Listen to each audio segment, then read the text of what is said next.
አቅሙ ጭንቅላት ያለ ነው እንደምታውቀው ወይ ያስተነትናል ምንድን ለምን የሚባለው ጥያቄ አለ አሁን አንተ ለምን ገባክ ብል ከዚህ እንጃ አትለኝ እንዴት እንደሆነ አላቅም አትለኝ ምክንያት አለ ስለዚህ ጭንቅላታችን ለምን የሚል ነገር ይጠይቃል ካልሆነ ለምን ብሎ የማይጠይቅ ጭንቅላት እኔ አንገቱ ባዶ እንዳይሆን የተፈጠረለት ነው ማስበው ከዝም ብሎ አንገተ ባዶ እንዳይሆን የሆነ ጭንቅላት ድቡልቡል ነገር ምክንያቱም ሰዎች ሳይው እንዳይደነግጡ ማለት እንደዚህ ነው ጭንቅላት ማንንም ሰው ይዞ ባይዞ አይደል ጭንቅላት ለማሰብ ነው የተፈጠረው ወይ የተለያየ ጸጉር ስቴል ልትቆረጥበት አይደለም የተፈጠረው ልታስብበት ለምን የሚለው ጥያቄ ልትጠይቅ ማለት ነው ስለዚህ አስተንተን ሀቢቢ ኤኒ ታይም የፈለከውን ነገር ከፈለክ መተል ተወራ ይችላል ይሄንን ግን እንዳትረሳሽ አሁን ይጠይቁ አራረሳ ጽፍ እሺ አመሰግናለሁላችሁ ምናልባት ካልበዛ በአንድ ልጨምርልህ እኔም አስተዋጽኦ ላይ እስሚዞ አይብቁ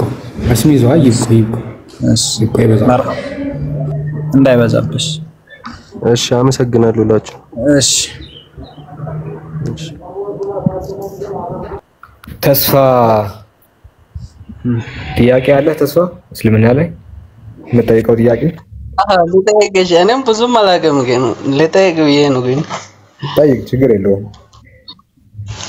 እሺ የቀደሙ አያ ላይ ምን አልክ ታዲያ እንዴት ነው መለስኩልህ አስረዳኝ እስኪ አያው ማለት ነው ቁርአን ላይ መጽሐፍ ቅዱስ ላይ ማለት ነው እዛ ላይ ተውራትና እንጂል ምንድናቸው አልከኝ ተውራትና እንጂል የሚባሉት ለሙሴና ለኢየሱስ የተሰጡ መለኮታዊ መጽሐፍት ናቸው እነዚያ መጽሐፍቶች እንደተበረዙ ቁርአን ይናገራል መጽሐፍ ቅዱስ ይናገራል ታሪክ ይናገራል አባቶች ይናገራሉ ብለ ማስረጃ መጣንልህ እዛ ጋር ያንተ ተቃውሞ ምንድነው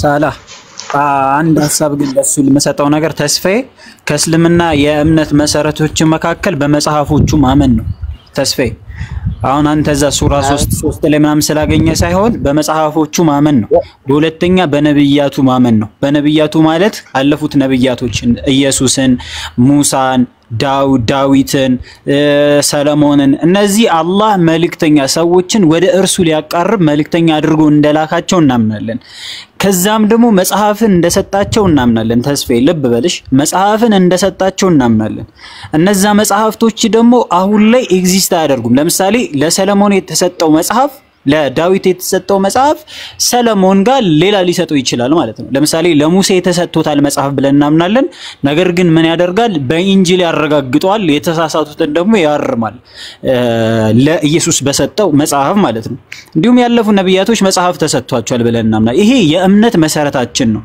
ነገር ግን እናምናለን ማለት ለምሳሌ ነብያቶችን አላህ እንደላከ እናምናለን አለን እንጂ እነዛ ነብያቶች በእነሱ ትምህርት በአላህ ለነሱ በሰጣቸው ህግ ተዳደራለን ማለት አይደለም ለኛ የተላኩት መልእክተኛ ነብዩ መሐመድ ሰለላሁ ዐለይሂ ወሰለም ናቸው ለሳቸው ደግሞ የተሰጠው ቁርአን ደግሞ ምንድነው መጽሐፍ ደግሞ ምንድነው ቁርአን ይባላል በእርሱን አሁን ምን እንመራው ይሄ ቁርአን የሚባለው ደግሞ ፉርቃን ይባላል ስሙ እውነትንና ውሸትን የሚለይ ነው ያለፉት መጽሐፎች ላይ የተቀጠፈ ውሸትን ሙሐይሚን ነው ያርማል እውነት የሆነውን ሙሰዲቃ ነው ትክክል ነው ብሎ ይናገራል ይሄ እውነትና ውሸትን ደግሞ የሚለይ መሆኑን ደግሞ ሲናገር ፉርቃን ብሎ ገልጾታል እውነትንና ውሸትን ይለያል ማለት ነው ስለዚህ ያለፉት መጽሐፍቶች ብቻ ሳይሆን ያለፉትም ነብያቶች አሉ ብለን እናምናለን እነዛ ነብያቶች ደግሞ መልእክት አላህ መልእክት ሰጥቷቸዋል መመሪያ የሆነ ህዝቦቻቸውን ያስተዳድሩ ዘንድ መመሪያ ሰጥቷቸዋል እነዛ መመሪያዎች ደግሞ ለነዛ ማህበረሰብ ነው ብለን ነው ምናምነው ገብቷል ይሄ ቁርአን ደግሞ ለዓለማት የተሰጠ ነው ብለን እናምናለን ይሄን ከተገነዘብክ በጣም ቀላል ነው እንጂ አሁን የሆነ ሱራ 3 ምናምን ላይ ስታገኝ የሆነ እንትን ነገር ላይ ያገኘህ እንዳይመስልክ የእምነት መሰረታችን ነው መሰረታዊ የሆነ ነገር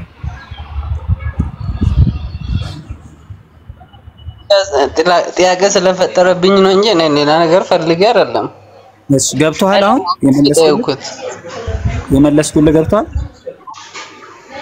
ተውራት እንጂል የሚባሉት ዘቡር የሚባሉ መጽሐፍቶች እንደዚህ ነው ብለን የምንረዳው ገብቷል በእነሱ የማመን የእምነት መሰረታችን ከስድስቱ የእምነት መሰረቶች መካከል በመጽሐፉ ማመን ነው ገብቷል ሙስሊም ስትሆን እሺ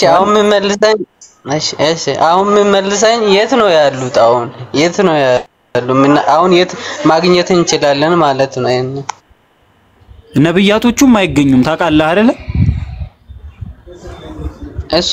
እነሱ አይገኙም መጽሐፉ የተሰጠውም ለነብያቶች ነው ታውቃለህ አይደለ እሱ ልክ ነህ።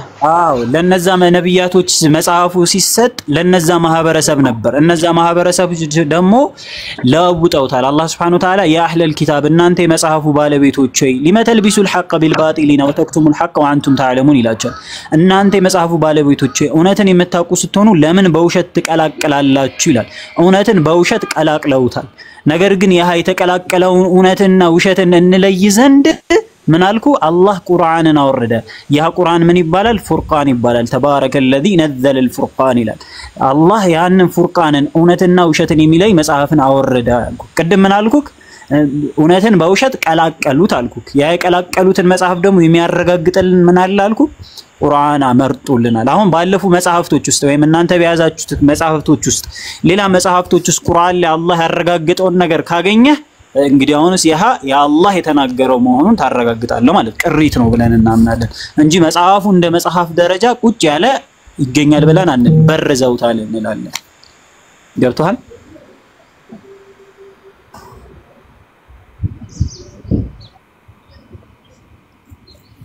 እሺ ተስፌ ገብቶሃል?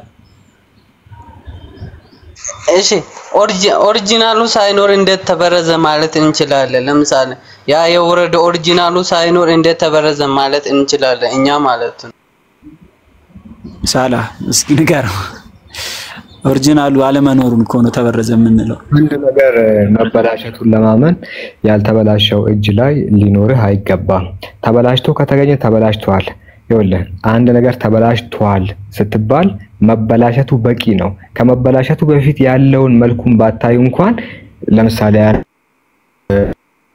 ግንባሩን ተመቶ መንገድ ላይ ይወድቃል። ኦኬ ሞቷል ሰውየው ሞቷል ወይስ አልሞተም? ተስፋ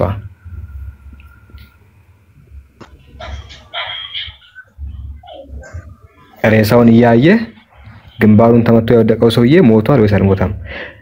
ሞቷል ለማለት እሱ መጀመሪያ የነበረው ነው ሞተው። አይ እንደዛ አይደለም ሐሳቡ። አንድ ሰውዬ አንተ አታውቀውም። አንድ ሰውዬ 50 አመቱ ሊሆን ይችላል አንተ አታውቀውም። ግን የሆነ ሰዓት ላይ መንገድ ላይ ስትሄድ ግንባሩን ተመቶ ወድቋል፣ ሬሳ ነው ያለው። ሞቷል ብለህ ለሞቱ በፊት ያለውን ሁኔታውን ማየት ወይ ደግሞ ማረጋገጥ አለብህ ወይ በህይወት እሱ ማወቅ አለብህ ወይ ያልሞተውን ሰውዬ ማየት አለብህ ወይ እሱ ሞቷል ብለህ ለማመን።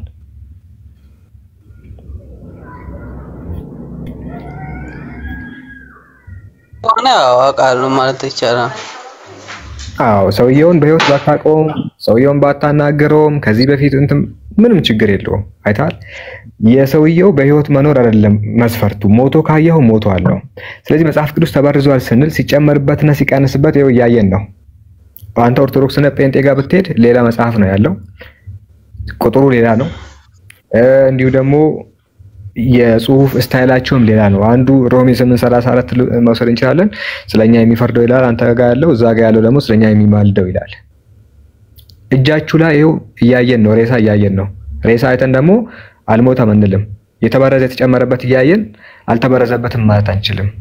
መጨመሩ መቀነሱ ከውስጡ አዲሽን ነው የሚችሉ እሺ ያንን ነው ማለት ነው። እሺ ኦርቶዶክስና ጴንጤ ካቶሊክ አንድ አይደል? አንድ ነው ብዬሽ እኮ አላልኩም እኔ። ለምሳሌ እያልኩ ያለሁት መጽሐፍቶቻችሁ ላይ መጨመራችሁና መቀነሳችሁ መበረዙን ያሳያል እያልኩ ነው። የመጽሐፍት እርስ በርስ ግጭቶቹ እርስ በርስ መጋጨታቸው አንዱ ብዙ መሆኑ አንዱ ትንሽ መሆኑ መጽሐፍ ቅዱስ ሲበረዝ እንደመጣ የሚያሳይ አንዱ ቴክኒክ ነው፣ አንዱ ሲስተም ነው እያልኩ ነው። መጽሐፍ ቅዱስ ይጋጫል ማለት ነው። መምህሩን ድምጽ እናሰማው እንዴ? ምናልባት ማለት እዚህ ቲክቶክ ላይ የሚታወቅ መምህሩ በግልጽ በእናንተ ሰው ሲናገር የበለጠ ትክክል ይመስላል። ምስል ላሰማው ሳላ እሺ አሰማው፣ ችግር የለውም። እሺ ሰማው። እሺ እንደዚህ ይላል። ስለዚህ የቃሉ ሊበረዝ ከቻለ የጽሁፉ ማይበረዝበት ምንም ምክንያት የለም። ምክንያቱም ኦሪጂናል የሆነ በክታብ ማኑስክሪፕት ማለት ነው። ስለዚህ የቃሉ ሊበረዝ ከቻለ የጽሁፉ ማይበረዝበት ምንም ምክንያት የለም። ምክንያቱም ኦሪጂናል የሆነው ጽሁፍ አልተገኘም። ኦሪጂናል የሆነ እደ ክታብ ማኑስክሪፕት ማለት እንዳልኳችሁ እደ ክታብ ማለት ነው። በእጅ የተጻፈ የመጽሐፍ ቅዱስ የለም። እንዳለ ኮፒ ናቸው። አራት ክፍለ ዘመን ላይ ሲሰበሰቡ መጽሐፍት የተገኙት ድጋሜ በሌሎች አባቶች በሌሎች ሰዎች የተጻፉ ናቸው እንጂ ኦሪጂናል መጽሐፍ ቅዱስ የለም። ለጴንጤዎች ነው ወይዘው እያወራ ያለውና አክሊል ነው የምታውቀው ከሆነ የቃሉ ሊበረዝ ከቻለ ጽሁፉ ማይበረዝበት ምክንያት የለም ነው። ምክንያቱም ጴንጤዎች ኦራል ትራዲሽን አይቀበሉም አይደለ? ይሄ በቤተክርስቲያን ውስጥ የመጣውን ትውፊት ስለማይቀበሉ የቃሉ ሊበረዝ የጽሁፉ ማይበረዝበት ምክንያት የለም ነው እያለ ያለው። እነሱ የኦራል ትራዲሽን ስለማይቀበሉ ኮረፕት ይሆናል ብለው ኦራል ትራዲሽን የሚበረዝ ከሆነ ቴክስት ማይበረዝበት ምክንያት የለም ነው እያለ ያለው። መጽሐፍ ቅዱስ እንግዲህ እንትን ነው ብሎ አያምንም እሱ። እናንተ እጅ ያሉት መጽሐፍ ቅዱሶች የተበረዙ ናቸው ብሎ ነው የሚያምነው። ምናልባት ከኦርቶዶክስ ከሰማ ነው እንጂ አክቹአሊ ማስረጃዎች መጽሐፍቶችን ልናሳይ እንችላለን። ያንተ መጽሐፍ ቅዱስ ከፍተን ልናሳይ እንችላለን። ተስፋ ላሳይ አንድ ሁለቱን ለምሳሌ መጽሐፍ ቅዱስ ለምሳሌ ማለት ነው። ለምሳሌ እዚህ ላይ ማለት ነው። እሺ አይሰማም። ለምሳሌ ማለት ነው መጽሐፍ ቅዱስ እንደተበረዘ ላሳይ ከራሱ ከመድሱ እንነግራለን። መጽሐፍ ቅዱስ ከተበረዘ ቤተክርስቲያን ማረጋገጫ አለሽ እኮ። መጀመሪያ እኮ መጽሐፍ ቅዱስ ሳይጻፍ እኮ ቤተክርስቲያን ነበረች አይደል? መጽሐፍ ቅዱስ ሳይጻፍ ማለት የመኖር ጉዳይ አይደለም እኮ። እሷ አለች ወይስ የለችም ሳይሆን እሷ አለች ወይስ የለችም አይደለም ፖይንታችን እኮ። ትኖር ችግር የለውም። እሷ ኖራ ነው ሲጀመር ለዚህ ለመበረዙ ራሱ ምክንያቱ ራሱ እሷ ናት ነው የምንለው። ቤተክርስቲያን ናት ሲጀመር እየጨመረች እየቀነሰች የመጣችውና እንደው መጽሐፍ ቅዱስን የበረዘችው የሚጨምሩ ቤተክርስቲያን ራሷ ናት። ማረጋገጫ እሷ ናት። ለምሳሌ መጽሐፍ ቅዱስ ቢበረዝ እኮ እሷ ናት ሲጀመር የምትበርዘው። መጽሐፍ ቅዱስ ቢበረዝ እኮ እሷ ቤተክርስቲያን ነበረች። ለምሳሌ ነበረች አልነበረችም አይደለም። እሷ ናት ሲጀመር የሚበርዘው እያልኩ ነው። ሳላህ ወደ ድካም እንዳንሄድ የእነሱ ምስክር ሰጠነው። ቸርች ፋዘሮች አለን። ቸርች ፋዘር ሰጠነው። የቁርአንን ኮንሰፕት ነገረው። ይበቃል ተስፋዬ። ይሄንን ከተረዳህ በቂ ነው። ሌላ ጥያቄ ካለ ሌላ ጥያቄ ጠይቅ። ያለበለዛ ሌላ ክርስቲያን ስለገባ ለእርሱ እድል እንሰጣለን ማለት ነው። ምሳሌ ከፈለከ ደግሞ ልንሰጥ እንችላለን ከመጽሐፍ ቅዱስ ከራሱ መጽሐፍ ቅዱስ መበረዙ። አመሰግናለሁ። እሺ ሌላ ጥያቄ ልጠይቅሽ። አመሰግናለሁ። ፈልግ ምሳሌ ግን እንደው አንድ ሁለቱን ባሳይ ችግር የለም። እሺ ሌላ ጥያቄ ስላለ ሌላ ሰው እድል ይወሰድ።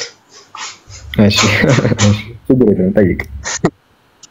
እሺ እንደዛ ከሆነ ለምሳሌ ቁርአን ከነብዩ መሐመድ በፊት ነው ወይስ ነብዩ መሐመድ ከመጣ በኋላ ነው የመጣው?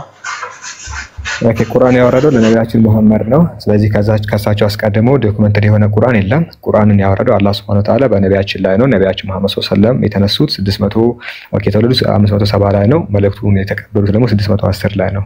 ስለዚህ በሳቸው በኩል ነው የመጣው።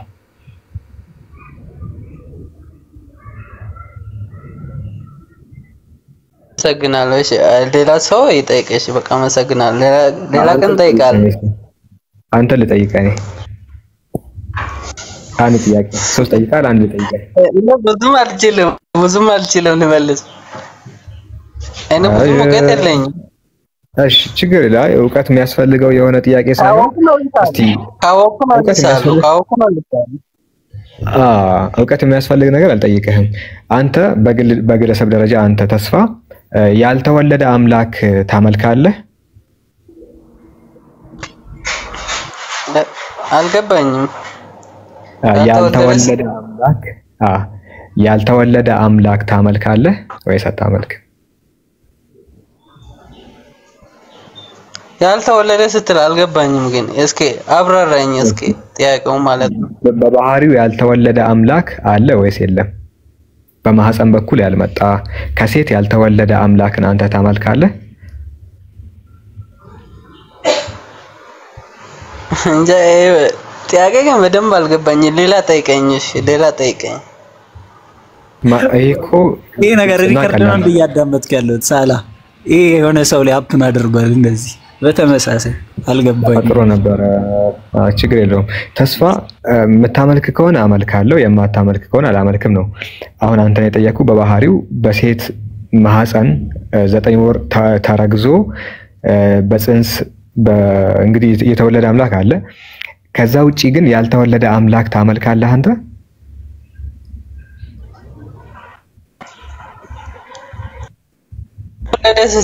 ኢየሱስ ክርስቶስ ለምሳሌ ተወልዷል።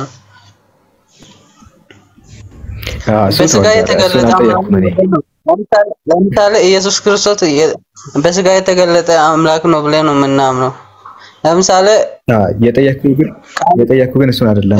እኔ የጠየኩ ያልተወለደ እንደሱ ያልተወለደ የተወለደ ታመልካለህ አይደል? እሺ የተወለደ አምላክ ታመልካለህ አንተ?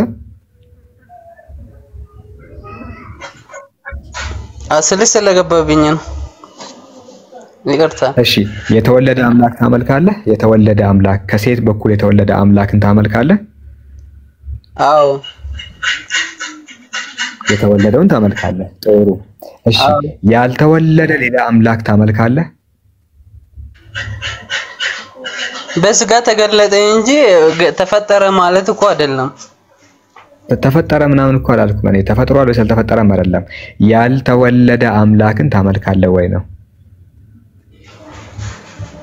ያልተወለደ እዚህ አልገባኝም። ግን በስጋ ተገለጠ ማለት በስጋ ተገለጠ ማለት ነው።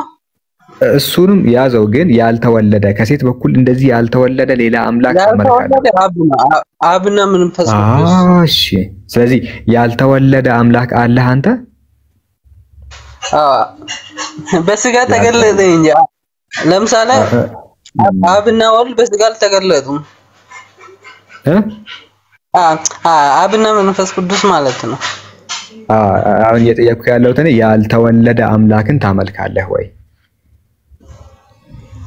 እንጂ ጥያቄ በደንብ አልገባኝም። ግን እዚህ ጋር እውነት ሌላ ጥያቄ ጠይቀኝ። እሺ በቃ ይቅር፣ ችግር የለውም ይቅር፣ ቢቀር ይሻላል። ሌላ ክርስቲያን ላስገባ። ስንታየው እሺ ክርስቲያኖች ካላችሁ ግቡና ጥያቄ ጠይቁ፣ እንዲሁ ደግሞ እኛ ምን ጠይቃችሁ።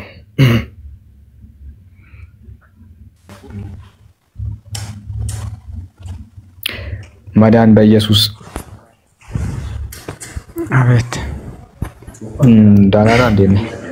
ደህና እግዚአብሔር ይመስገን ደህና ነኝ። አልሐምዱሊላህ። ጥያቄ አለ እስልምና ላይ? አዎ ይቻላል፣ ቀጥል። እሺ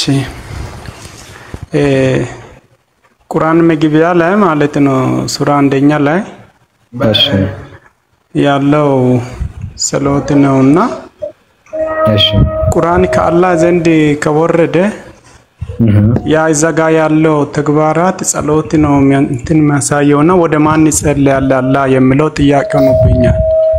ኦኬ ጥሩ ጥያቄ። ሱረቱል ፋቲሃ ምዕራፍ 1 ቁጥር 1 ላይ የተቀመጠው ነገር ምንድነው? የጸሎት ንግግር ነው እና አላህ ወደ ማን ይጸልያው ነው። እስሚዞ ምን ታረጋለህ? አላረኩም እንዴ ወይኔ አርግ። ኦኬ ስለዚህ ምዕራፍ 1 ቁጥር 1 ላይ ያለው የጸሎት ቃል ምንድነው? አላህ ነው ወይ የሚጸልየው ለሚለው አላህ ወደ ማንም አይጸልይም።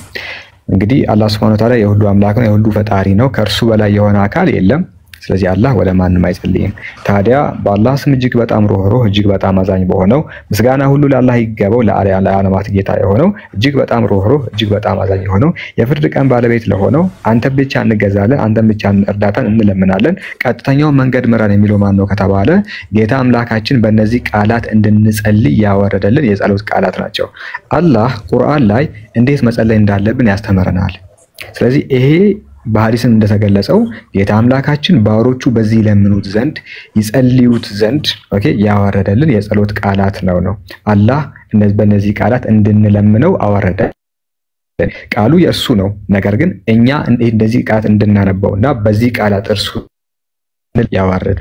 ምክንያቱም ሰዎች አምላክ ምን ብለው መጠየቅ እንዳለባቸው አያውቁም። ስለዚህ እንደዛ እንዳይሆን የዓለም ሙስሊም ሁሉ በአንድ ቋንቋ በአንድ መልክ አምላኩን እንዲያመልክ ተመሳሳይ የሆነውን የጸሎት መግቢያን መክፈቻ ይላል ከላይ በኩል ያተቆነ። ሱረቱል ፋቲሃ ማለት መክፈቻ ማለት ነው። መክፈቻው የጸሎት ነው። ስለዚህ ጸሎታችን በአንድ ቋንቋ እንዲሆን፣ ህዝብ ሁሉ በአንድ ቋንቋ እንዲያመሰግነው፣ ህዝብ ሁሉ በአንድ ቋንቋ እርሱን እንዲያመልክ ያወረደ የጸሎት ቃል እንጂ እርሱ የሚጸልይ ሆኖ አይደለም። ስለዚህ ይሄንን ለኛ የሰጠን ነው ብላችሁ ጠይቁኝ ነው እያለ ያለው። ነባጭው ይሄን ይመስላል። እሺ አመሰግናለሁ። እሺ ሌላ ደግሞ አሁን ዓለም ላይ ያለ ሁሉ በመስጊድ ላይ ቅብላ ቆሞ ወደ አንድ አቅጣጫ በአንድ ቋንቋ ይጸልያልና ያ የጸሎት ስርዓት ከተቀየረ አሁን ለምሳሌ ገጠር ላይ ሰዎቹ አረብኛም አይችሉም ሌላ ቋንቋ አይችሉምና ተቀባይነት ሊኖር ይችላል። ኦኬ መስጂድ ሆኖ ሲጀመር የማይችል የለም። ሙስሊም ሆኖ ቢያንስ አትሊስት ሱረቱል ፋቲሃን የማይችል የለም። አልহামዱሊላሂ ረቢል ዓለሚን አርራህማን አርራሂም ማሊክ የውሚዲን ሙስሊም ሆኖ የማይችል የለም። ግን ድንገት የሆነ ሰዓት ላይ ያልተማረ ሰው ከሆነ ያለው አይሰማም። ይሰማል። በመስጂድ ደረጃ ሆኖ የትኛውም ዓለም ላይ ብትሄድ አንተ አውሮፓም ካለ የትኛውም መስጂድ ጎራ በል፣ አሜሪካም ካለ የትኛውም መስጂድ ሂድ፣ አፍሪካም ካለ የትኛውም መስጂድ ግባ። ኦኬ ኢማሙ በተመሳሳይ በአረብኛ ቋንቋ ነው የሚያነበው። የማይችል የለም። ነገር ግን በግለሰብ ደረጃ ከሆነ የምትጠይቀው በግለሰብ ደረጃ ሁሉም ሰው ፐርፌክት አይደለም፣ ማያውቅም አለ። ኦኬ ያልተማረም አለ። እሱ ሰውዬ ግዴታ ምንድነው ማንበብ ያለበት ከተባለ በሚችለው ቋንቋ ኦኬ አምላኩን መጠየቅ ይችላል። ሰላት ላይ ሆኖ ግዴታ አረብኛ ማንበብ አይጠበቅበትም። መቼ እስኪማር ድረስ ኦኬ እስኪማር ድረስ በራሱ ቋንቋ አምላኩን ጸሎት ማድረግ ይችላል። ነገር ግን መስጂድ ከሆነ መስጂድ ላይ የሚነበበው አረብኛ ነው። ተመሳሳይ በሆነ ወይ ነው እንግዲህ የሚሰገደው። የማይችል ከሆነ ግን እስኪማር ድረስ በራሱ ቋንቋ ጸሎት ማድረግ ይችላል። ይሄ ጥያቄ ነው ወይስ ጥያቄን አላገኘሁትም? አይ ጥያቄ ምንድነው? አሁን ሰው ወይ አቅጣጫ ቀይሮ አሁን ለምሳሌ እኛ ላይ ማለት ነው አቅጣጫ የለም። ሰው በፈለገበት እየሄደም ሊጸልይ ይችላልና ያ ሰው በነፃነት ሊጸልይ ይችላል የሚለው። ኦኬ ስለ ቋንቋ መስሎኛል። አሁን ለምሳሌ በአንድ ያለ አቅጣጫ መጸለይ ይቻላል በእስልምና ማለት ነው። ኦኬ ስለዚህ የአረብኛ ቋንቋ የጠየቅ መስሎኛል። የቋንቋውን ጉዳይ እንደዛ ያዘው። እሺ ለምሳሌ አረብኛ የማይችል ሰው ምናልባት በራሱ ቋንቋ በሚችለው እስኪማር ድረስ መቅራት ይችላል። ስለ ቋንቋ ካወራን ሁሉም ሰው ምናልባት አረብኛ ላይ ይችላል፣ በሚችለው ይጸልያል እስኪማር ድረስ። እሱን እንደዛ ያዘው። ባይሆን ግን የአቅጣጫ ጉዳይ እናንሳ። እንግዲህ መስጂዶቹ ግንባታቸው አይታ ከሆነ በቂብላ ነው ሁሉ መስጂዶች የሚሰሩት። የትኛውም ገጠርም ቢሆን የሚሰራው በቂብላ ነው። ዳይሬክሽኑ ቀጥታ ሁሉ መስጂዶች አንድ ናቸው፣ ወደ ቂብላ ነው። ግን አንድ ሰው የሄደ መንገድ ላይ አቅጣጫ ይረሳል። ኦኬ ወደ ቦታ ምናምን ይረሳና ይሰግዳል ባለማወቅ። ጸሎቱ ተቀባይነት አለው ወይ ብለህ ከጠየቅ አዎ አለው። ኦኬ አንድ ሰው በማያውቅበት ጊዜ እየሄደ አቅጣጫ የሚጠፋበት ከሆነ ቁርአን ላይ መሽሪቁም መግሪቡም የአላህ ነው ይላል። ኦኬ ሊላሂ አልመሽሪቅ ወልመግሪብ ይላል ለፍሱ መሰለኝና ለአላህ መሽሪቁም ደቡቡም ምስራቁም ምዕራቡም የሱ ነው ይላል። በመርሳት ደረጃ አንድ ሰው ባለማወቅ ወደ ምዕራብ ወደ ምስራቅ ወደ አንዱ አቅጣጫ ቢሰግድ ያ ስግደቱ ተቀባይነት አለው የማያውቅ ከሆነና አቅጣጫ የሚጠፋበት ከሆነ። ኦኬ ነገር ግን ካወቀ ይሰግዳል ወደ ትክክለኛ አቅጣጫ። ካላወቀና የሚጠፋበት ከሆነ ግን ጸሎቱን አይተውም ይሰግዳል። ኦኬ ወደ አሰበበት ይሰግዳል፣ አላህ ይቀበለዋል። ባለማወቅ ከሆነ ምንም ችግር የለውም። እሺ ችግር የለም መጸለይ ይቻላል ለምለው በፈለጋችሁት አቅጣጫ ጸልዩ የሚል ካለ እስቲ ላሳይ። አንድ ካለ ማለት ነው አቅጣጫ ከጠፋበት አው የኛ አስተብሮ እንደዛ ነው። እስቲ ላውጣለ ችግር የለውም። እሺ አይደለም አሁን ለምሳሌ ሁሉም የርሱ ነው ለማለት ነው። አሁን ሰሜኑም ደቡብም ያምላኩ ነው ማለት እሱ የተፈጥሮ ገዥነትን ያሳያል። ግን ስለ ጸሎት እንደፈለጋችሁ ትጸልዩ የሚል ካለ ማለት ነው ችግር የለውም ማለት ፈተለ። እስከዛ ግን ባሉነ መንገድ እንዳይረዳው ሳላ ጸሎት የሚባለው ነገር መጸለይ ለምሳሌ እናንተ መዳን በኢየሱስ ምናልባት ህብረት በመታደርግበት ቸርች ውስጥ ቆመህ እንደመጸልየው ከሆነ ያ ጸሎት ዱዓ ይባላል። ያንን የትም ቦታ እናደርጋለን። የትም በየትኛውም በኩል ይደረጋል። ቁጭ ብለህም ቆመህም ተኝተህም በየትኛውም በኩል ላይ ዱዓ ልታደርግ ትችላለህ። ስግደት የሚባለው 5 ወቅት ሰላት ነው። 5 ወቅት ሰላት በቂብላ ወይም ደግሞ በአቅጣጫ ተወስኗል። በቋንቋም ለምሳሌ በቋንቋ ደረጃ ለአንድ ገጠር ውስጥ የምታውቀው ወላይታ ውስጥ የሚገኝ አንድ ሰውና ቻይና ውስጥ ያለው ሰው አንድ ሰው ሳውዲ ላይ ቢገናኝ በተስማማ ሁኔታ አምላኩ ጋር ስግደት ሲያይፈጽም ለምሳሌ ቻይናው ወለዳሊን ሲል እዚህ ወላይታ ውስጥ ያለው ሙስሊም በረንብ ገብቶት አሚን ብሎ አላህን ያመሰግናል። ገብቷል። በዚህ አይነት መንገድ ቻይና ውስጥ ያለውና ወላይታ ውስጥ ያለው አንድ ሙስሊም ወይም ሀዲያ ውስጥ ያለው አንድ ሙስሊም በረንብ ምንም አይነት መንገድ ባይገናኙ በዘር በቋንቋ በከለር ባይገናኙም ነገር ግን እስልምና ወደ አንድ አቅጣጫ በፈለጉት በአንዴ ህብረት ማድረግ ይችላሉ። የህብረት ሰላት ይባላል። ነገር ግን በግል የምናደርጋቸው ዱዓዎች አሉ። በግል የምናደርጋቸው ዱዓዎች ወይም ደግሞ ጸሎቶች በየትኛውም አቅጣጫ ቆመህም ተኝተህም ተጋድመህም እየሄድክም ተቀምጠህም በየትኛውም ቦታ ማድረግ ትችላለህ። አሁን ሳላ ያሳይክሽ ምዕራፍ 2 ሱረቱል በቀራ ቁጥር 115 ላይ ወሊላሂል መሽሪቅ ወልመግሪብ ይላል። ምስራቁም ምዕራቡም የአላህ ነው። በአላህ ትእዛዝ ፊቶቻችሁን ለሶላት ወዴትም አቅጣጫ ብታዞሩ የአላህ ፊት እዚያ ዘንድ ነው ይላል። ኦኬ ምስራቁም ምዕራቡም የአላህ ነው። በአላህ ትእዛዝ ፊቶቻችሁን ለሶላት ወዴትም አቅጣጫ ብታዞሩ የአላህ ፊት እዚያ ዘንድ ነው ይላል።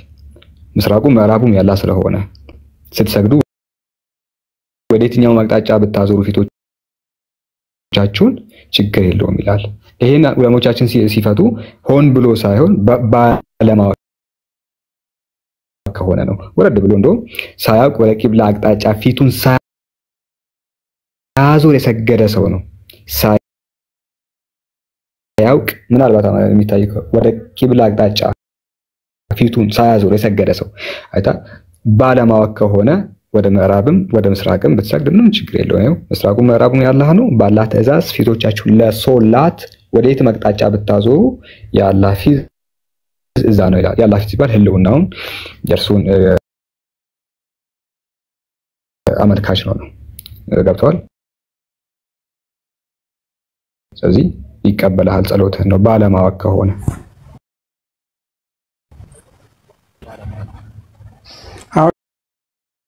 እሱ ባለማወቅ ነው እንጂ እያወቀ አንድ ሰው እያወቀ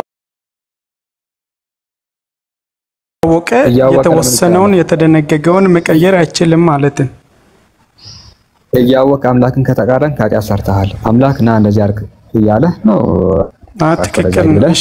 እሺ የራስን ፈጽም ከሆነ የአምላክን ትእዛዝ ከተቃረንክ ሲጀመር አይቀበልህም። እሱ እንደዚህ አድርግ ካለ በኋላ አውቃለሁ ግን ነው ማድረግ አልፈልግም። ዝሙት አትስራ ካለ በኋላ አውቃለሁ ግን አውቃለሁ እንደዛ መሰራ ከሆነ ባለማወቅ ነው እንጂ እያወቀ ሰው አቅጣጫ መቀየር የለበትም የምለው ተመልሶ አምላክን መቃረን የለበትም። እሺ ጥሩ ነው። ሳላ በጣም ከመግባቱ የተነሳ ምሳሌ ስጠኝ እንኳን ብትለው ምርጥ ምሳሌ የሚሰጥህ ይመስለኛል መድኃኒት። ያ በትክክል ሌላ ጥያቄ አለ መድኃኒት? አዎ ሌላ አለኝ እና እሱ ምንድነው አሁን 5ኛ ሱራ ቁጥር 110 ላይ ኢሳ እናንተ ኢየሱስ ትላላችሁና ኢሳ ከጭቃ ወፍ እንዳበጀና እፍ ባለ ጊዜ ህያው ወፍ እንደሆነች ይናገራል። እሺ እና አላህ በእስትንፋሱ የፈጠረው እፍ ብሎ ፍጥረትን እፍ ብሎ ፈጠረ የሚለው አለ በቁርአን ውስጥ። ኢየሱስ አፈጠረ አይልም እዚህ ጋር። ምናልባት አንቀጹን በደንብ አንብባ ከሆነ ይላል እኮ አላህ ፍቃድ እፍ ባለ ጊዜ ህያው ወፍ ሆነች ይላል። ፈጠራለሁ ያለው የወፍን ቅርጽ ነው። ወፍን ፈጠራለሁ አይደለም ያለው እዚህ ጋር የወፍን ቅርጽ ፈጠራለሁ ነው ያለው። ኢየሱስ ምንም የፈጠረው ነገር የለም። በፈጠረ ጊዜ ይላል አይልም በደንብ ላሳይቀው ስታንብብልኝ ልክፈትልህና መዳን አንደኛው እንትን ህጉ ምንድነው መሰለክ? ጥያቄ ከጠየቅክ በኋላ እስኪመለስልህ ድረስ በረም ብትሰማና ከዛ ሪፍሌክት እንድታደርግ በተመለሰልህ ሪፍሌክት እንድታደርግ ይሰጣል። እሺ እንደዚህ ይላል መዳን። እሺ በደንብ አይተህ ከሆነ የወፍን ቅርጽ ይላል። ወደ እስራኤል ልጆች መልእክተኛ ያደርገዋል ይላልም እኔ ከጌታዬ ዘንድ በተአምር ወደ እናንተ መጣሁ። እኔ ከጌታዬ ዘንድ አይደለም 5ኛው ላይ አንብብልኝ። 5ኛው ሱራ ላይ ቆይ ሶሪ ተሳስቼ ነው ይቅርታ። 5ኛው ሱራ ላይ እሺ ስለ 5ኛው ሱራ ቁጥር 110 ላይ ነው ግን 110 ላይ ያለው ነው እኔ እንትን ያልኩት ምርጥ ነው። እንደውም ሱረቱል ማኢዳ ላይ ተብራራዋል። ችግር የለውም የከፈትኩት ይሄ ነበር እዚህ ጋር ምዕራፍ 5 ቁጥር ስንት ላይ ነበር? 110 ሐሳቡ አንድ ነው። ለዛ ነበር እንትን ያልኩት። ተመሳሳይ ናቸው ሁለቱም። አላህ በሚል ጊዜ አስታውሳል ይታያል ይታያል እያዳመጥኩ የማርያም ልጅ ኢሳ ይታያል እያዳመጥኩ በአንተና በእናትህ ላይ የዋልኩላችሁን ጸጋዬን አስታውስ በህፃንነትና በከፋንስነት የበሰለ ሰው ሆነ ጥበብንም ሰዎችን የምታናገር ስትሆን በቅዱስ መንፈስ በገብርኤል ባበረታው ጊዜ ጽሕፈትንና ጥበብን ተውራትንና እንጂልን ባስተማርኩ ጊዜ ከጭቃም የወፍ ቅርጽ ቢጤ ከጭቃም ወፍ አይደለም በአማርኛው በደንብ ተመልከት ለውለ ከጭቃም ወፍ በፈጠርክ ጊዜ አይደለም ማለት በደንብ ተመልከት ከጭቃ እሱ ጨርሳም በጨርስ የወፍ ቅርጽ ቢጤ ከምን ከጭቃ የወፍ ቅርጽ ምንድን ነው መዳም በኢየሱስ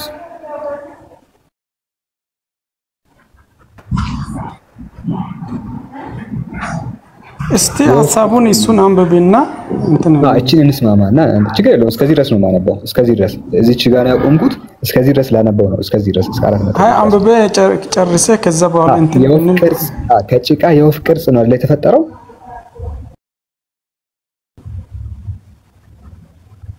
ወፍ ነው ማለት ነው በቃ የወፍ ቅርጽ ያው ከሆነ በቃ ወፍ ነው ማለት ነው አይደለም የወፍ ቅርጽ ማለት ከጭቃ የወፍ ቅርጽ ማለት ወፍ ማለት አይደለም ላሳየ ከጭቃ የወፍ ቅርጽ ማለት ይሄ ምንድነው ቆይ እሱን አስጨርሰኝ እባክህ ይሄ አስጨርሰኝ እንስማማ አይደለ አይ እሱ ሳይሆን አስጨርሰኝ ጊዜ ሳይሆን ያለው ኖ መስማማት አለበት ጨርሳለሁ እኮ ይቅርታ አድርገኝ እዛች ጋር ልስማ ከጭቃ ወፍ በፈጠርክ ጊዜ ነው የሚለው ወይስ ከጭቃ የወፍ ቅርጽ በፈጠርክ ጊዜ ነው ያለው እሺ ህያው የሆነ ነው እሱ ቅርጽ ያለው እንሄድበታለን እሱን ደግሞ እንወርዳለን እንዴት እንደሆነ ህያው የሆነበት ላይ ነው ጥያቄ ያለኝ እኔ እሱ ላይ ችግር እንወርዳለን እዚች ጋር መስማማት አለብን እቺ አላልፋትም እኔ ከጭቃ ወፍ በፈጠርክ ጊዜ ነው የሚለው ወይስ ከጭቃ የወፍ ቅርጽ ነው የሚለው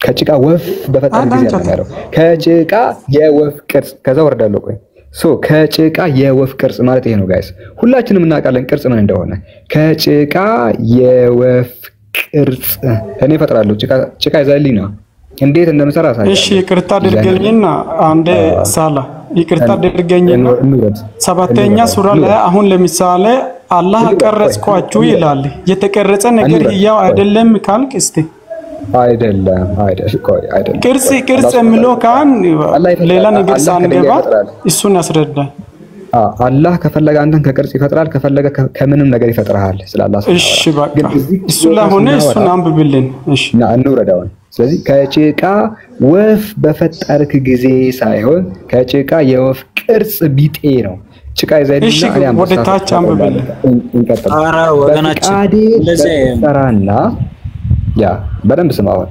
በፍቃዴ በማን ፍቃድ ባላህ ፍቃድ ኦኬ ቅርጹ ራሱ በመትሰራና በውስጧን በመትነፋ ጊዜ በፍቃዴ ወፍ በመትሆን ጊዜ ይላል እሺ ወፍ ሆነችው አልሆነችም በነፋ ጊዜ ህያው ወፍ ሆነች ወይስ አልሆነችም ጥያቄ በአላህ ኃይል ሆናለች አላሁ አክበር በአላህ ኃይል ግን መካድ ይቻላል እንደ በእስልምና በአላህ ኃይል በፍቃዴም ወፍ በመትሆን ጊዜ ይላል በፍቄ ማን ይካደው አነበብኩኝ አማርኛውን በፍቃዴ ወፍ በመትሆን ጊዜ በወፍ ቢጤ ያለ አሁን ለምሳሌ ቅርጹ ሰራደ መሬት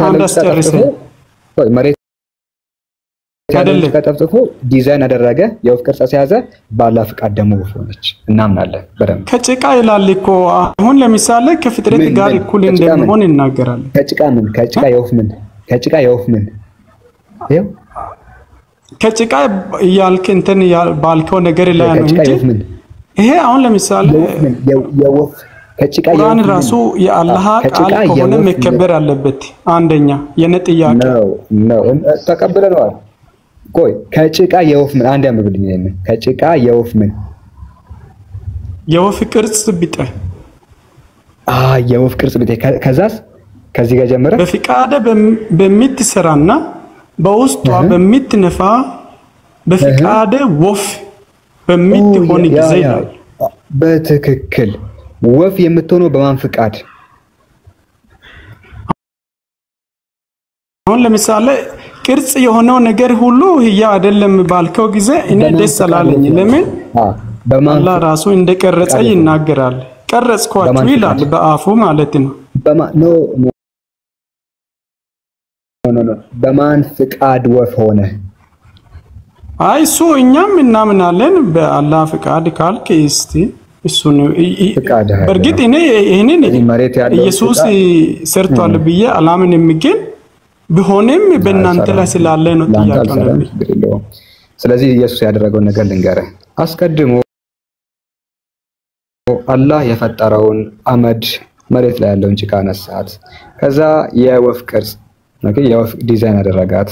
ነገር ግን ጭቃ ሆኖ ደረቅ ሆኖ የሆነ አሻንጉሊት ይሆናልና አሻንጉሊት እንዳይሆን በአላህ ፍቃድ ግን ወፍ ትሆናለች። ፍቃድ ሲባል ፓወር ነው። ፍቃድ ሲባል ኃይል ነው። ወፍ የምትሆነው በጌታ አምላካችን ኃይል ነው። ማንም ጭቃ ሲያገኝ አንበሳ ሊሰራ ይችላል። ግን ይሄ አንበሳ አይሆንም የማን ኃይል ካሌለ? የአላህ ኃይል ካሌለ። ስለዚህ ኢየሱስም ዲዛይን አደረጋት እንደዚህ። እኔም እችላለሁ ከሱ በላይ ዲዛይን ማድረግ። በነገራችን ላይ ግን ወፍ አትሆንም በአላህ ፍቃድ። እሺ እፍ ብለህ ያ ማድረግ ትችላለህ አንተ። ቆይ እሱ ጋር አሁን ለምሳሌ አንድ ሐሳብን አስጨርሰኝና የኔ ጥያቄ ማለት ነው አስረድተኛልና ቆይ እስቲ አንድ አስጨርሰኝ ሰው ከሚታዝበን ማለት ነው። አሁን ገብቶታል። አላህ ቀረጽኳችሁ አለ አይደል? ቀረጸ። ኢሳም ምን አደረገ? ቀረጸ። ከቀረጸ በኋላ ምን አለ? ኢሳ እፍ ያለና ህያው ሆነች። እንደዛ አላህ ቀርጾ እፍ ያለበት አለ? አልሆነም። በኢሳ እፍ ማለት ነው ህያው የሆነችው ወይስ በአላህ ፍቃድ ነው የሆነችው? ይቅርታ አድርገኝና በእስልምና ክህደት ይፈቀዳል እንዴ? ክህደት አይደለም ወገናችን፣ የተጻፈውን ነው እያነበብኩልህ ያለው። ቆይ እፍ ብላ ኢየሱስ እፍ ብሎ ህያው አደረጋት የሚለውን ብቻ ስጠኝ አንተ ቁርአን ላይ አንድ አንቀጽ አንድ ኢየሱስ እፍ ብሎ ህያው አደረጋት ሳላ ያለላ ፍቃድ ወይ መዳን ወደ እንትን እየሄደ ነው ማለት ነገሩን ወደ አልሆነ ነገር እያንሻፍ ይቅርታ አድርግልኝ ለቃሌ ማለት እየተንሻፈፈብህም ሊሆን ይችላል። ራሱ መዳንዬ ነገሩን እንዴት ተረዳዋለህ መሰለክ? እኛ ላናደርግ እንችላለን። እኛ እናደርግም ማለት ለምሳሌ አንድ የሚያደርገን ነገር ያለ አላህ ፍቃድ ምንም አለማድረጋችን ነው። ኢሳም እዛ ጋር ኢየሱስ ያንን ከወፍ ቅርጽ ቢጤ መጀመሪያ የወፍ ቅርጽ ቢጤ ማለት ምሳሌ ነው። የወፍ ቅርጽ ቢጤ ማለት የወፍ ቅርጽ ምሳሌ ነው የሰራው። ከዛ ግን ወፍ የሆነችው መቼ ነው አለ? ሁለቱን እኮ ለይቶላል። የወፍ ቅርጽንና ወፍን እንዴት እንደለየ ስትመለከተው መጀመሪያ የወፍ ቅርጽ ቢጤን ፈጠራል። ከዛ በኋላስ ምን አደረገ የሚለውን ደግሞ ስትመለከት በአላህ ፍቃድ ደግሞ ወፍ ሆነቻል። አሁን ይሄንን ለመመልከት ነብዩላህ ኢብራሂም ምን እንዳደረገ ብሳላ ብታሳየው። ነብዩላህ ኢብራሂም ወፎችን ማለት ነው በጣቱ በተስተስ ካደረጋቸው በኋላ መልሶ ደግሞ ገጥሞ ወፍ እንዳድርጎ እንዲበሩ አድርጓል። ይሄ ማለት ምን ማለት ነው? የኔ ጥያቄ እፍ ብሎ ህያው ማድረግ እስትንፋሱ መስጠት የሚችል አለ እንደ? አሁን ለምሳሌ ቻይናዎች ሮቦትን ሰርተዋል አይደል? ቀርጿል በሰው መልክ ማለት ነው። ህያው ማድረግ ይችላሉ? አይችልም። ኢየሱስም ህያው አላደረጋትም። እሺ ይቅርታ አንድ አስጨርሰኝ። እንስማማ። እኔ ሌላ ነገር ብዬ አይደለም። አሁን ለምሳሌ ሃይማኖትን ልሰብክ አልገባም። ያልገባኝን ነገር ለመጠየቅ ነውና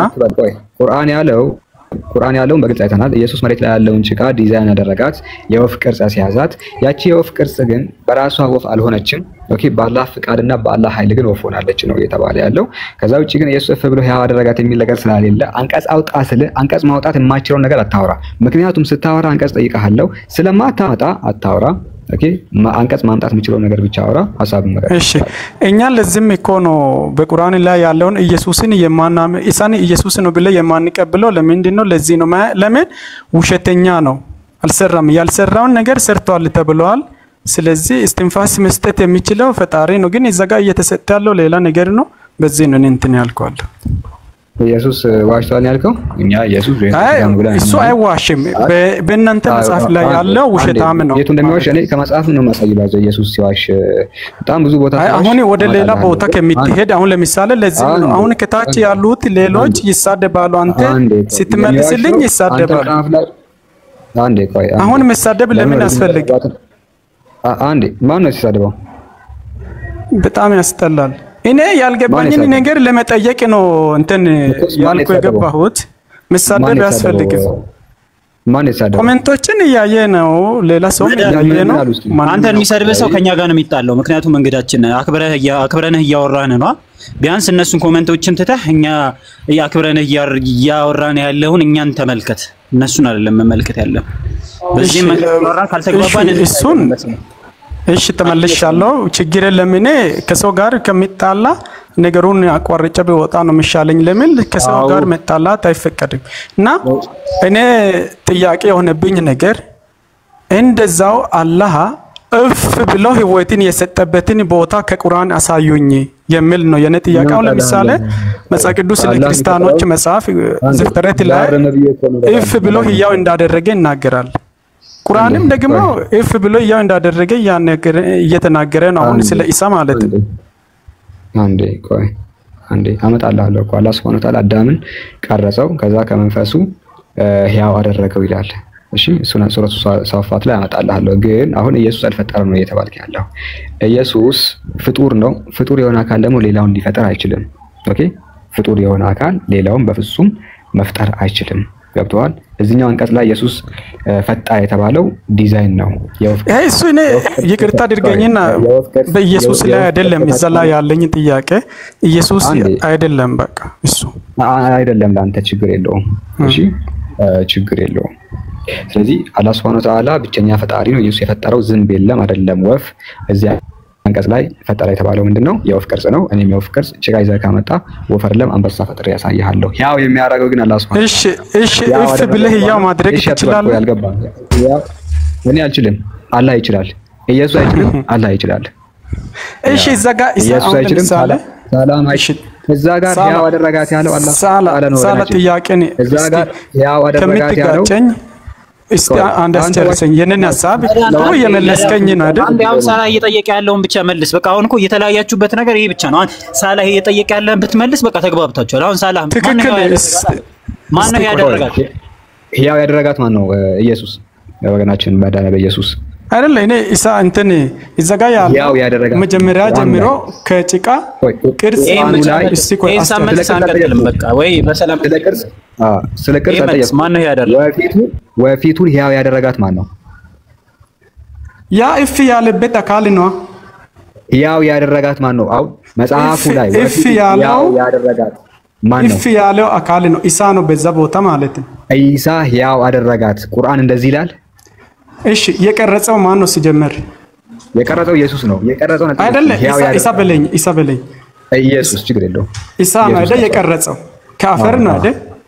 ከዛ በኋላ እፍ ያለው እዛ ስፍራ እፍ ያለው ማን ነው? ያው አድርጓታል ወይ?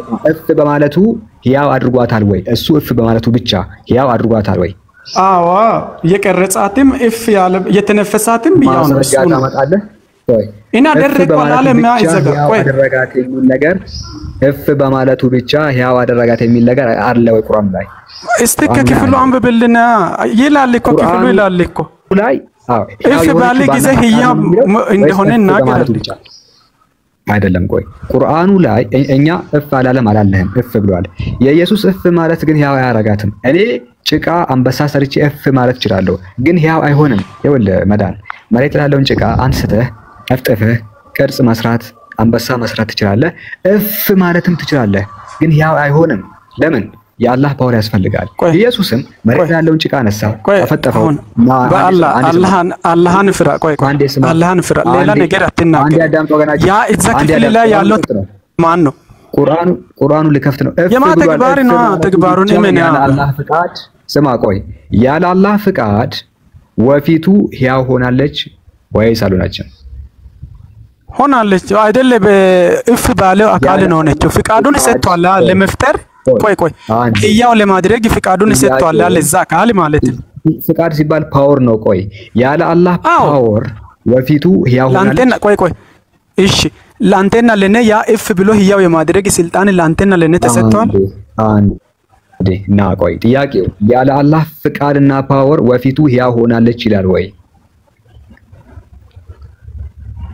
ቆይ ያ ፍቃድ ለማን ነው የተሰጠው ነው የኔ ጥያቄ። ተሰጠው አይልም ጥያቄው ያለ አላህ ፍቃድና ኃይል አሁን ያልከው እኮ አንተ ነህ ያልከው ፍቃዱ ስልጣኑ ተሰጥቶት ነው አልክ። መልስ አማርኛ ምትሰማ አይመስለኝም። ያለ አላህ ፍቃድ ወፊቱ ልክ ነው። አሁን ልትሳደበኝ ነው ግን በቻልኩ ጠቅም ሞክራለሁ። ሁለተኛ ቋንቋ ስለሆነ ችግር የለም። የነገርኩ ነው። ያለ አላህ ፍቃድ ወፊቱ ህያው ሆናለች ይላል መጽሐፉ። ቆይ እዛ ስፍራ የቀረጸ እፍ ያለ እስከ መጨረሻ የጨረሰው ማን ነው ነው ጥያቄው። እሱ አይደለም። ያለ አላህ ፍቃድ ህያው ሆናለች ይላል ወይ ነው? ውይ እንዴት ትጠይቀኛለህ? እሺ አሁን ቅድም እኔ የፈለኩትን ነገር አንበሳም መቅረጽ ይችላልው ብለሃል። ግን ያ ህያው ማድረግ ትችላለህ? እርሳው ፕሊስ አንዴ እርሳው በቃ። አላህ Subhanahu Wa Ta'ala በሱረቱ ሷድ ምዕራፍ 72 አሁን በእስልምና ክህደት እንዳለ እኔ ገብቶኛል። ደህና ሁኑ። መዳን አንድ ደቂቃ መልሱን ስማና እሺ ካልመለስክ ምንም ወረደ። እሺ ሳላስረዳና እሱን ሳይሆን አላህ ነፍቶ የፈጠረው አለ ወይ ነው? አላህ ከመንፈሱ ነፍቶበት የፈጠረው አለ ወይ ነው? አለ። ኦኬ አለ። ማን? አንደኛ የመጀመሪያውን ፍጥረት አዳምን ፈጥሯል። ፍጥረቱን ባስተካከልኩና ከመንፈሴ በነፈሁበት ጊዜ አለ። ፍጥረቱን ባስተካከልኩና ከመንፈሴ በነፈሁበት ጊዜ ለእርሱ ሰጋጆች ሆናችሁ ውደቁ አልኩ ይላል። ስለዚህ ፍጥረቱን አስተካክሎ የህይወት እስትንፋስን ነፍቶበታል። ያው እዚህ ጋር ይናገራል ሱረቱል ሂጅር 29ኛው ላይ ፍጥረቱን ባስተካከልኩና በውስጡ ከመንፈሴ በነፈሁበት ጊዜ ለእርሱ ሰጋጆች ሆናችሁ ውደቁ ይላል። ስለዚህ የህይወት እስትንፋስን አላህ Subhanahu Wa Ta'ala በአዳም ላይ ነፍቶ ያ ጭቃ የሆነውን አዳምን ሰው አድርጎታል። ቁርአን ይናገራል። አንድ ስልክ ላንሳ፣ ቀጥሉ እናንተ።